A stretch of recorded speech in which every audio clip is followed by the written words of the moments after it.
Hi, everyone. Welcome back to the Optimization Toolbox. My name is Jenna Redfield, and today we have Jake from Creative Hackers. Welcome to the podcast. Thank you very much, Jenna. Thank you very much for having me.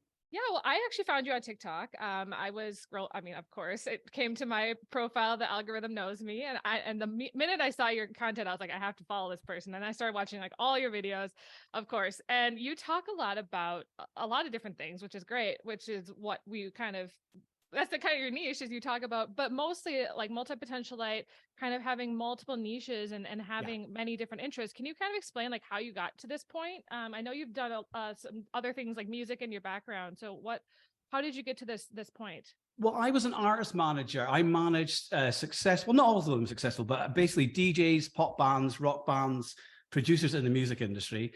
And what I didn't know at the time that I was a multi-potentialite, I'd never heard the term. I didn't realize I was neurodivergent at that point. I just thought it was a bit weird. And it just so happened that all my clients were also a bit weird because I didn't realize that they were also neurodivergents and, of course, multipotentialites. So for those that don't know, multipotentiality is basically the educational and psychological term for somebody that has multiple interests and talents in creative and or academia. So basically, that's how I got into it. My artists would come to me with some idea for a song. They go, I've had this great idea for a song. That's amazing. And then they get halfway through it and they go, I've had this other amazing idea for another song, and so on and so on and so on. And they were all kind of signed to people like Sony and Warner's and Universal, major record labels. So I had a responsibility to get them to focus on a project, start and finish it. And as a result of that, I created all these kind of strategies to help neurodivergents, even though I didn't know they were neurodivergents at the time, basically make decisions and start and finish projects, which basically took me for 28 years in the music industry. Wow. And that's so interesting that is there a lot more, you'd think, neurodivergent in the music industry than you think? I think every artist I've ever worked with is neurodivergent. Wow. I think pretty much every highly creative person is. Now, obviously, I haven't met every highly creative person in the world, but I've been involved in the creative industries for over 30 years. I've met hundreds, I don't know, hundreds of creative people, highly creative people. And what I would say is that there's two types of people in creativity. There is chefs and there's cooks. And chefs are neurodivergent. So they take multiple different ingredients and they blend them together to create these wonderful new taste sensations. So that's what I would call as an artist. And then there is the cook who follow other people's recipes, and they're kind of like singers. Something you might get in X Factor or American Idol. So somebody that sings other people's songs, right? So you get people like them, and artists, people like that tend to be tend to be more neurotypical in my experience. Whereas the artists, the ones, the real angst and want to tell their stories and process their emotions, tend to be neurodivergent, multipotentialites. Yeah, that makes sense, because I feel like I've always considered myself a creative person my whole life, and I'm the idea person. I don't know if you've done strength finders. I mean, one of mine is ideation. No. So it's like a test on like your top 30 strengths. Yeah, I've got a lot of clients who have done it. Yeah. So one of mine is ideation, which is coming up with ideas. So it's like I have no limit on that, but it's reining it in. And I think that's kind of what happens. And what you're saying is a lot of these people have so many ideas, but they don't know which one to do. So how did you kind of transition now into what you're doing now to like help people figure out their life? Because I mean, I'm sure a lot of people listening need help with that. Well, basically, I after 28 years, I just got completely burnt out in the music industry, and I didn't leave the music industry. It kind of left me. And then I was left like, well, what the hell am I going to do with the rest of my life? At the time, my daughter was 3, maybe 4, I forget exactly. My partner was unable to work at the time. So it was kind of, I was kind of forced in a situation, and I was stuck in what I call the divergent thinking paradox, which is basically what you're talking about, is that we're divergent thinkers. So we think with a very sort of wide lens. So I had all these different ideas and all these different opportunities in front of me, which was amazing, right? But basically I had so many opportunities, I was overwhelmed with the paradox of choice, which means I got stuck, and then I started to procrastinate, and then I started to beat myself up because like all neurodivergent multipotentialites, our self-esteem is directly linked to our productivity. So if we're not being productive, we start beating ourselves up, and then we lose confidence. And basically we get caught in this, what I call the divergent thinking paradox. And I had to get myself out of that because I needed to be able to provide for my family. I mean, I was lucky. I had a successful career in the music industry, so there was no immediate pressing financial concerns. But nonetheless, it was a very stressful time.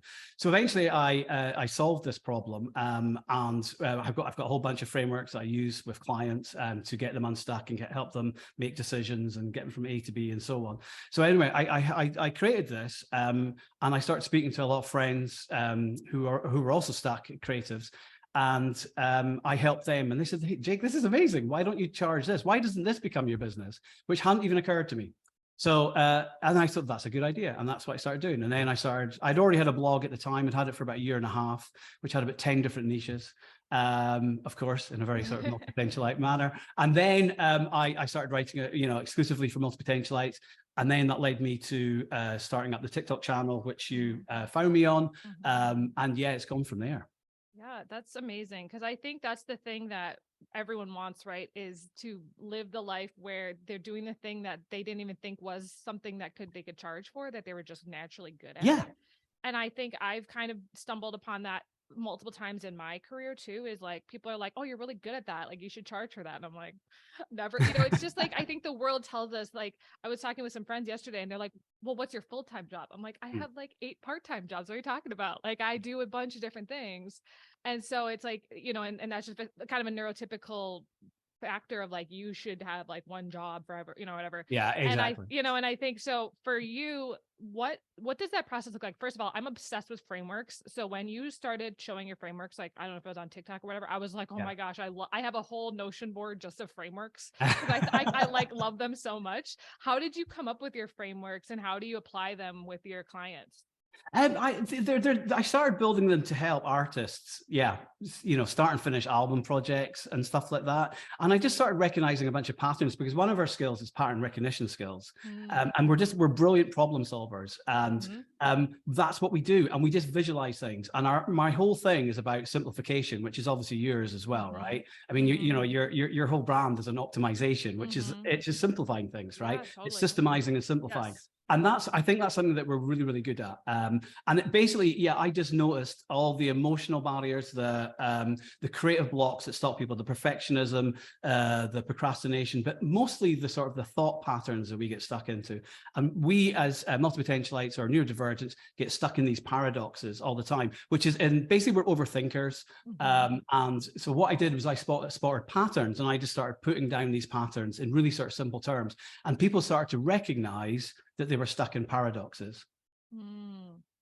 Yeah. And how did you come up with the way that you work through that paradox? Because I think there's books, there's so many different resources, but like, how did you come up with the way that you help people? I'm curious. Well, I mean, so one of the main paradoxes is the reason we don't know what we want to do with our lives is because we're not taking action. The reason we're not taking action is because we're not making decisions. The reason we're not making decisions is we're scared of picking the wrong option. The reason we're scared of picking the wrong option is because we're scared of wasting our time. Now, sidebar, one of our deepest fear, generally speaking, is living our whole life without fulfilling our potential. So we're terrified of wasting our time. So as a result of that, we're scared of making the wrong decisions. So then we get stuck, and then we procrastinate, and we're sitting about wasting our time. So the whole paradox is that the reason we're not taking action is because we're scared of picking the wrong thing and wasting our time, which means we get stuck and then procrastinate and end up wasting our time. And we just get stuck in this thing, and we try and think our way out of overthinking. Now, I started to realize that after about 9 months of trying to figure out what I'm going to do, what am I going to do in my life after the music industry, I realized I was stuck in this paradox, and I thought, oh my God, I might as well take some action, because whilst I might fail, at least I'm moving forward. Which is when I started my blog, basically. And basically by putting this down, right, when we're in these thinking loops, we're not sitting here in a very logical sort of frame of mind going A to B to C to D. However, when I take all that and put that onto, in Canva, and put it in a simple 1, 2, 3, 4, 5, 6, people can see that they're actually stuck in paradoxes. So really, it's just me and it's a combination of me solving my own problems, and indeed solving the problems of my artists in the music industry, and now multipotentialites in all different sectors. Do you find it's easier to help other people with their problems versus yourself? Because Absolutely, I absolutely. find that It's a for sure. huge. I don't know if it's a human design flaw because I'm not neurotypical, but certainly it's a neurodivergent design flaw. And that for me, it's very simple. People come and they could have been stuck for decades, and within 90-minute session, I can give them clarity because I can see it. It's just all in front of me. Yeah. And I have like a strategy board. I use Miro, and I've got it all, and I've got all the strategies, and I get everything down to that. And for me, it's dead simple, but I can't do it for myself. Yeah, that's exactly what happened to me. This actually posted on LinkedIn, and I said I struggle with elevator pitches because when somebody comes up to me, asks you what do you do, I just take this big sigh. I'm like, how do I explain this? Because I have so many things that I do and I've done and I have experience in, and it's like, well, for this person specifically, what do I say? Like, will they get it? Will they understand? So I'm curious, like, the idea of a multi-potentialite where somebody has many interests, how does one, I guess, spend their time when they have so many interests? Do you recommend pursuing all those interests, or do you recommend like doing one at a time, or what's kind of the multi-potentialite, like what's the ideal life of that person? For me, it's about niching up. It's not we live in a neurotypical society, and of course we were brought up with the conventional wisdom of neurotypicals, the social programming and so on, and we were always told to pick one thing and focus on it, and we can't do that. And as a result of that, many people, myself included, felt like a failure for many years because I simply couldn't do what my neurotypical friends could. And that meant that I thought I was broken, right? And now what I realize is it's not about picking one thing, because the thing about neurotypicals is that my father's neurotypical, right? He's good at one thing. He's good with numbers. So that meant he worked in the bank. And when he got bored of that, he became an accountant. Neurotypicals, when you're really good at one thing, it's really easy to take that one thing and extrapolate that into your business. However, for multipotentialites, we're good at a number of things, sometimes 10 things. And the problem is that we try and extrapolate each thing that we're good into our business. So say, for example, you're good at podcasting, we'll take that, right? So, okay, I'm going to be a podcaster, but then what about all the writing? And what about then we end up having FOMO of all our other talents. So then what we end up doing, we end up flip-flopping from one thing to another and not gaining any traction. However, rather than thinking it, because so that's the neurotypical solution. The multipotentialite solution is rather than focusing on one thing that we're good at, focus on solving one problem and stacking up all the things we're good at to solve that problem. Now, I call that niching up. So for example, I'm good at a bunch of different things, right? 10, 11, 12 different things. I don't want to focus on one of them. So I stack them all up. And my elevator pitch is I help multipotentialites fulfill their potential. And people go, oh, what's a middle potential? And then that starts that kind of comfort. And then they go, oh, that's really interesting, blah, blah, blah. So for me, I'm zooming out. Okay. And what I'm doing is I'm stacking up all my different skills to solve one specific problem, which is help multipotentialites fulfill their potential, which basically means getting them unstuck and getting stuff done. I don't know if you can swear in this podcast. So I'm going to say get stuff done. Okay, get shit done, basically. That's so fun because I posted this on LinkedIn that I was struggling with this, and a lot of people, they were like, yeah, talk about the problem that you're solving. And I think it's hard because I'm like, there's multiple problems. I'm like, it's just like, I think that's the thing that I'm just like, I think I'm good at a lot of these things too. Like, I know you talk about like the skills, and like, I've heard of like the term like habit stacking or like skill stacking and stuff, because it's like, you're right. Like every time that I don't know how to do something, I go learn how to do it. And then I become a master at it. But it's like, that's a bunch of random skills that anyone could pick one of those skills and be like, I want to hire you for that. Yeah. But it's like combining them together is the thing that's also your superpower, but it's hard to like know how to explain that in a way. So you have to zoom out, really. So zoom out. So for example, this is your podcast is all optimization. So if you look at everything that you do, then it'll all be about optimization or something. You have to zoom out. So for me, you have to keep it really broad. Again, we're told we're in this mindset of we have to niche down, because that's what we're told our whole lives, right? And as a result of that, what we try and do, if you think about it, niching down is sort of minimizing our potential, right? And because and that's fine. If you're only good at one thing, that's probably a wise thing to do, because I'm only good at one thing. So therefore I've got to narrow my market to try and give me some differentiation, right? However, when you're good at lots of things, you need to sort of zoom out. And you have to just keep it broad. So for example, I help multipotentialites fulfill their potential. And that means I get people unstuck. Now I've got clients that are in corporate. and they want to get and become, escape corporate and become a solopreneur. Okay.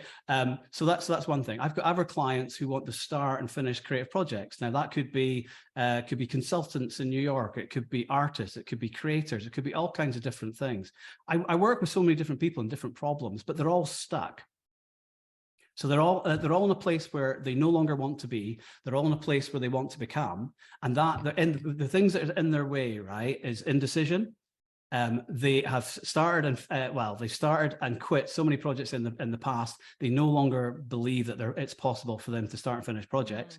Losing interest, the perfectionism, the procrastination, all the fears. So all these things are basically in their way. So I help them remove that to get them from where they no longer want to be to the place they want to be. And that's helping them fulfill their potential. Yeah, I think that's such a great way to say it.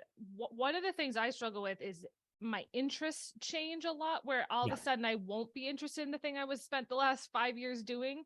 How do you help people with that part, where it's like all of a sudden it's like they're interested in something for a while and then they just completely give up on it and then they have to pivot? That's probably my biggest struggle. Yeah, no, I get that. That was also my biggest struggle, as having 10 niches in a year and a half in a blog highlight, right? So basically it's again, so for example, by helping multi-potentialites fulfill their potential, I use philosophy, I use sports psychology, I use creativity, I use strategy, I use marketing. I help people start businesses. I help people maximize, start courses. I help them do all kinds of different things. When I get bored of something, I just simply put it to one side and I still got another 10 things to do. I think the problem is what happened to me previously, and maybe your situation, is that previously I was going, right, I'm only going to talk about marketing or I'm only going to talk about strategy. And then of course, after a period of time, I'd be bored of that. However, if I zoomed out and said, okay, in this case, helping multi-potentialites fulfill their potential, I'm using strategy and marketing and philosophy and sports psychology and productivity and whatever else that happens to be, catching my curiosity. We're just naturally curious people. And I feel that it's something that we're supposed to do is we go through evolutions. But the key is not to focus on one thing, because when we get bored of that, which we inevitably do, then we're going, oh my God, what am I going to do now? So if you skill stack or if you niche up or however we want to term it, then it's something, they're interchangeable. So we remove that part there and we can add in something new, which is our new curiosity. So I guess my biggest question then becomes, how does one explain that to people with difficulty? Well, I was gonna say, because like I think from a marketing perspective of like, all right, people have been following me, my personal brand, for years, and all of a sudden I'm on this new thing, or like I think like every brand obviously transitions and evolves over time, but mine tends to be kind of a little bit more like this versus just like slowly. So how do you help people kind of explain, if you're not niche down, I guess, in that sense, like you're niching up and you have multiple things, how does one kind of explain or transition to that new interest or to that new skill that they're adding in? How does one kind of like explain that to people? That's the thing that I struggle with. Yeah, well, see, the thing is, I don't think, no, I understand the question, and I worried about this for a long period of time. I've got a newsletter, which I've had about 2.5 years. It's got about 8,500 subscribers, right? So for the first 18 months, I had about 2,500 subscribers. The first 4 weeks, it was about burnout because I was feeling burnt out. Then it was about high functioning anxiety because I had high functioning anxiety. Then it was about high achievers. Then it was about marketing, and each time I was transitioning, I felt deep shame because it's almost like, oh my God, I'm so flaky. And what do I say to people? They must just think I'm just terrible. But equally, nobody was unsubscribing. And I've got a really high open rate. And then when I eventually sort of discovered that I was neurodivergent and the whole multipotentiality thing, and, oh my God, this is it. This is what I've been doing for the past 30 years without even, having those particular labels for it or realizing. I started, and that's when I started TikTok, I started getting a whole heap of new people onto the newsletter. So I was actually segmenting it because I thought my previous readers would have no interest in multipotentiality whatsoever. And then it was only after about 6 months, I decided to, I thought, what the hell, I'll just stop segmenting. I'll put it out to people and they can unsubscribe if they want to. And you know what? None of them did. I mean, some people did, like, 1 or 2%, Mm-hmm. as you would expect. Yeah. And a lot of these people are in long-term client situations with me, bought courses from me, or I'm working, or become Mm-hmm. clients, or will become clients. And what I didn't realize is that even though I was flip-flopping from marketing to strategy to burnout to all these wildly different topics, because I was being really authentic and I was talking about, my stories with vulnerability, they were attracted to my stories of vulnerability, Mm. not so much what I was talking about, or the subjects I was talking about. Yeah. I think that's one of the things that I'm trying to figure out, because with my YouTube channel, it's a little different than an email list, because my YouTube channel, people come Sure. for like one thing. And I Yeah. found that by niching down, like I was able to grow faster. Mm. But for what I am transitioning it now, like I've added the podcast in, and I've, started to try to like add the things in that and eventually I want to start talking about marketing, because that's my background and I've never really talked about it on my YouTube channel, but that's like what I do 90% of my time.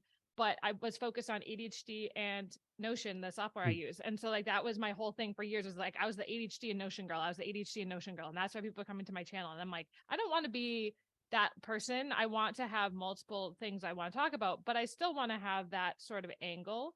So Mhm. it's just like, for me, it's figuring out, okay, how do I like expand beyond that, but keep my subscribers, but also allow me to be able to talk about other topics. And so that's kind of Yeah. where I'm at right now. And I think that's what you're saying, is like, it's you that they're following versus just like the topics individually. So I think it's focusing on being authentic and vulnerable. Is that what you find with a lot of your clients, is that Yeah. they're able to make that shift as well? Or Yeah. how does that help them? Well, yeah, absolutely. I mean, it's key. I mean, authenticity is absolutely key. One of the biggest creative blocks that we have as neurodivergents is things that are inauthentic, and that's when Mm-hmm. and this is a problem many creators, multipotentialites get into, is that they're people pleasing with their content. And by that, what I mean is that they're going, oh, what does the audience want? And then what we do, because our audience is so broad, so somebody's 18 and somebody might be 40, they're all different colors, creeds, personalities, and we start trying to please everyone. We end up pleasing no one. And when we're doing that, when we're creating content specifically for our audience, we're compromising our own authenticity.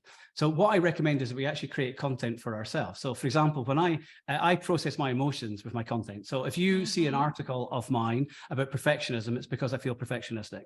If you see a video of mine about productivity, it's because I'm feeling unproductive. If you see some content about burnout, it's because I'm feeling burnt out. Now, what I'm doing is I'm solving my own problems authentically. However, knowing that my audience also have the same problems, because my audience, the younger version of me, and by that I don't mean necessarily age, but earlier on in the journey than me, all have the same problems and insecurities because we're neurodivergents. Okay. Yeah. But to go back to your point specifically, I think you're already doing that, because I mean, Notion is all about optimization, right? Mm-hmm. Right. So basically, before you were just you had a niche down version. So Notion for ADHD. So by now zooming a bit out and saying optimization for ADHD, okay, all of a sudden you can talk about Notion, you can talk about productivity, you can talk about morning routines, and you see you essentially just niched up just by doing that. Yeah. And I think that that's so true. And I think that it's all about the way you frame it. And I love Yeah. the idea of taking a step back, because you're right. I am so in it. And I think a Yeah. lot of people, there's a phrase I love, I use all the time, curse of knowledge, Mm. which is basically like you forget what you're really good at. Absolutely. Like, Yeah. and I think that it's like one of the things I read this, and I don't remember what book, but it was basically like, you're always a step ahead of somebody else in Yeah. terms of knowing something. And like, they're willing to either pay for that, or they're willing to, I guess, by step all of the issues that you had to go through to get to that point. And I think that's what a lot of people don't realize, is they don't have to be an expert at something, but they just have to be better at it than the next person, and be able Absolutely. to share. Like for me, my next course is going to be on selling Notion templates, because I'm like, it puts together the things that I know how to do, marketing and Notion. So it's like, I'm kind of like, oh, how do I like package that in a way? And it's like, oh, I can sell a course on how to sell templates, because that seems to Absolutely. be something people are coming to me and asking. And I'm like, I've never made content on that. And so I think you're right. It's all about the way that you present the information that you have, and that you are able to like figure that out. So is that something that you help with, is like how you explain that to people, like how you Yeah. present it? So how does that process look in terms of, especially for people that are like trying to build a business? Yeah, the first thing you have to do, I do this exercise on my strategy board, and I call it "We Are Our Niche," which somewhat ironically then became trending on TikTok, which was nothing to do with me, Nice. just as far as I'm aware. But anyway, it became that thing, and it says "We Are Our Niche." And what I do is I ask people, we say, because people get so stuck up on their ideal customer, right? Their ideal client. We all know that. And in the neurotypical marketing way, what we say is, okay, well, create this marketing persona. We're going to make up this fictitious person. We'll call them, let's say it's for me, we're going to call them Bob. And Bob comes from Scotland, and Bob likes this, and blah, blah, blah, blah, blah. And it's all bullshit. It's just pie in the sky, nothing, right? So what I do is I ask clients, I say, okay, we're going to talk about your ideal customer. I want you to get into their, the psychographics.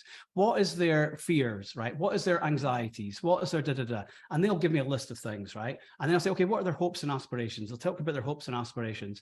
And then without fail, now I've done hundreds and hundreds and hundreds of these sessions, without fail, I say, okay, we've just been talking about your ideal client. Now we zoom out, and now who else does that remind you of? And they all go, oh, it's me. And really what we're trying to do is we're all a bit screwed up, and we're trying to save ourselves by saving the younger version of ourselves. So our ideal client is actually the younger version of ourselves. And if you think about it, as we're driven so much with authenticity, we can only help people solve the problems that we've already faced. In other words, the people who are before us in the journey, right? We might not be experts, but we might be at 2, and the client might be at 0 or 1, and we're just helping them get to 2, okay? But the truth is that if you want to know what your ideal client actually really, really wants and really, really needs, is you have to look at where you were 2 years ago, because that's what we're all trying to do. And that is the key to, marketing authentically, because that way you're marketing with empathy. Yeah. There's 2 ways to get clients, there's to manipulate them, which is to do lots of sleazy marketing tactics, yes, which is highly publicized in the mainstream, or you can resonate with people. Yeah, and they're more likely to share. They're more likely to be excited about that instead of feeling Absolutely. guilted into working with you. And that's where I totally agree. Empathy is also one of my top 5 strengths. So I'm like, these are all things that I'm like, oh my gosh, I get so geeked out. I think let's talk a little bit about like your TikTok, because I find that interesting. How like did you just like one day go big and get like a home run with one of your videos, or how did that grow, or how did you decide to kind of put a lot of work into that, or how did that process help your business in that way? Yeah, it was kind of an evolution. I'm what Julia Cameron, for those that have read The Artist's Way, I was what she refers to as a shadow artist, in that I was so scared of being rejected that I hid my creativity behind others. So I was an artist manager. My job was to take artists who were completely unknown and help them have really successful careers, and in some cases sell millions of albums. Some were the top DJs in the world. But basically that was me hiding, because I was too scared to put my own creativity out there, sort of my fear of rejection. And then it was only when I burnt out and the music industry left me, as opposed to me leaving the music industry, that I was forced to kind of,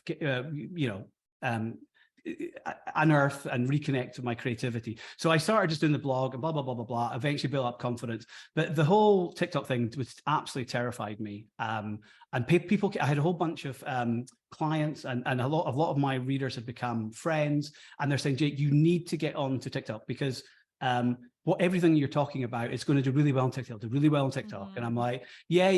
And I said, oh, I'm so busy, and Pinocchio, and I was just lying, really. So basically I was just terrified. And eventually I said, right, I need to grow my business, and I need to get this message and have more impact. So I committed to doing a 30-day challenge. And I do this a lot. I call them tiny, messy experiments. And the reason for this, I call them tiny, messy experiments, is the whole idea is to remove our identity from, I need to make this the best TikTok in the world.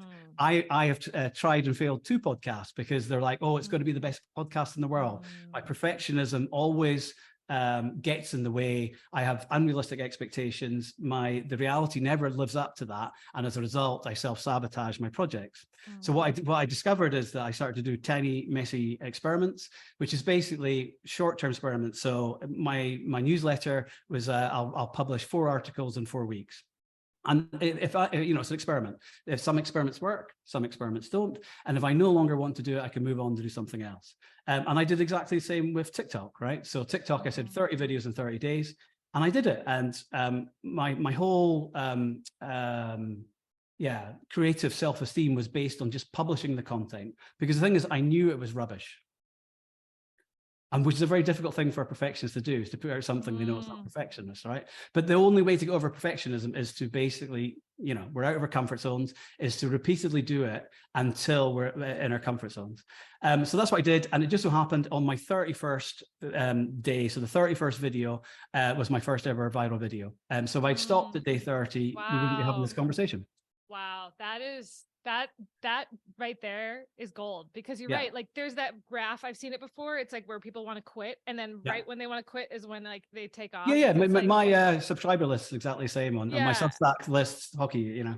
Yeah, and that's really inspiring, because I feel like you're right. People, I see that all the time with my clients, is that fear of like, oh, it's going to be bad, or like people are going to judge me, or like there's a lot of like self-confidence issues. And I think a lot of the time, I've never had that, honestly. Like that's something that I'm like, I don't like, I don't want to fail, but I also am okay with being able to just figure out, like, I know that this is not going to be great right away, and I can figure it out as I go. So I think personally, you would be great at a podcast. I know you said that you've done it before, but I feel like you in long form would be really awesome. So I'm just going to give you like my like 2 cents and say, I think you should. I think what well, thank you very much. I think third time lucky, Jeff. But here's my idea coming up. You should do these sessions with people and record them. Yeah. That would be interesting to see. I don't know if that would be like, if people would be up for that, but I'm like, that would be fascinating to see what a session with you is like, and just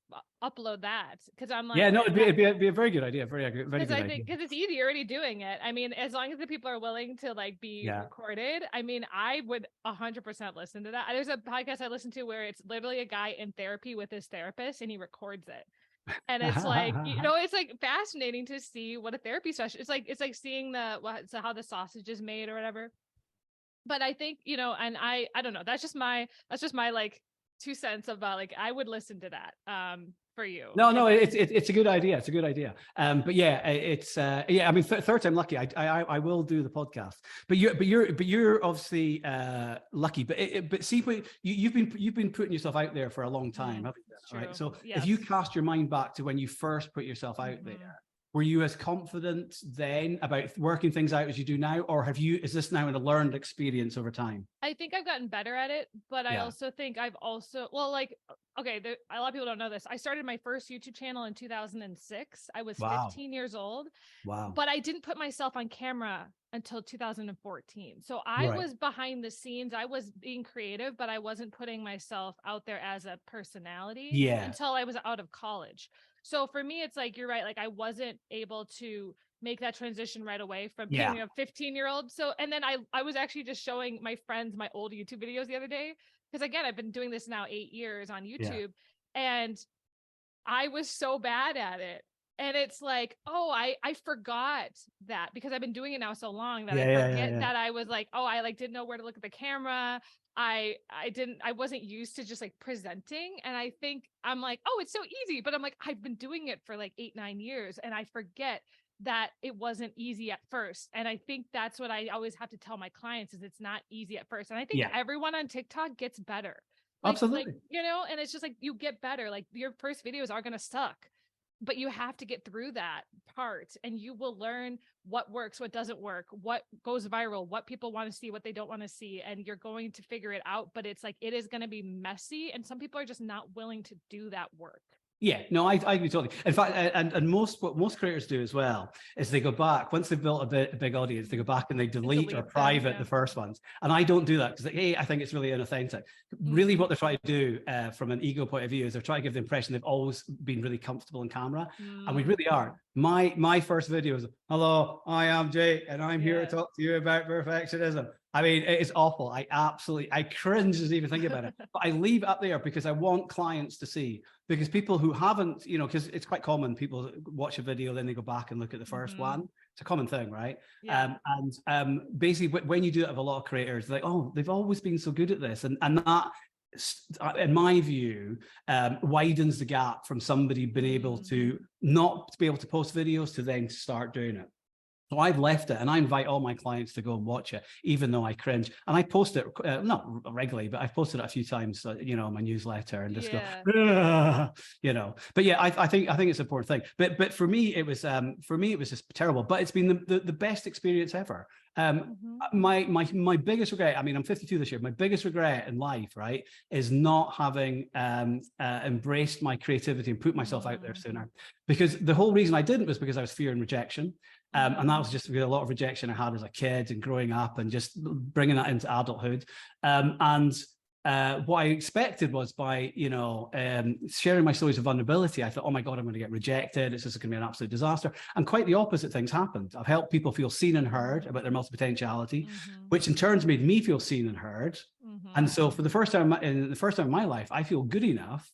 Because basically, so the reason people are insecure is because they're pretending to be secure. We're wearing our masks, we're wearing our personas and saying, oh yeah, everything's great. But really behind the scenes, you know, there's our insecurities. However, in my case, all my insecurities are on TikTok or on my newsletter.